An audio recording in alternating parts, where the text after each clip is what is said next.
So I'm the youngest of 5 children of my dad, Buck Nin, and my mum, Carol. We were raised here in Templeview in Hamilton. A lot of my memories of Dad surrounded his work, both as an artist, as a teacher, and in a lot of things that he was involved in. It might be, not an obvious thing for an artist to do a PhD in educational administration, but for Dad that was a natural thing because of him as an educator, as a teacher. You could see how that came to fruition in his vision for Te Wananga.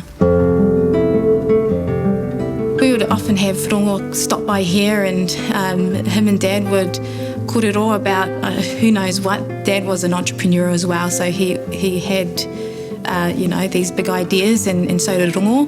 They really had this vision for the Kōkiri Arts Centre to be recognised and to form a vehicle to educate our people.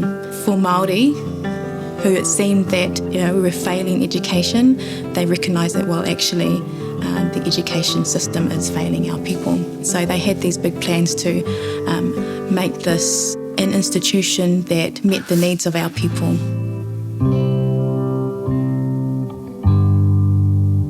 Particularly with Dad, I remember him writing proposals and writing, curriculum so that he could get, these proposals together and send them off to the ministry. Of course, they, took a long time to respond and then, lost things and had to reapply, and it was a long process. But I remember the day that I had just got home from school, actually. I was about 15 or so. Rongo was on the phone. He said, "Oh, where's your dad?" And he said, "Where's Buck?" I said, "Oh, he's not here." He said, "Tell him we've got Wananga status." And I knew, what a big deal that was.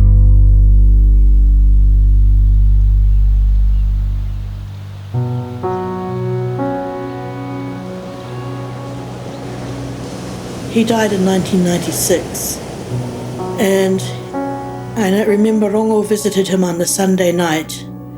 He died about 2 days later.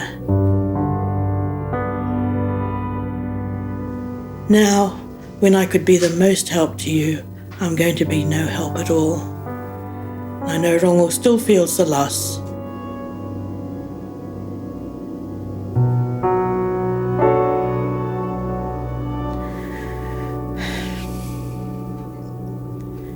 It's hard to express what he would say about the wānanga, but he would be so pleased with what had happened to it.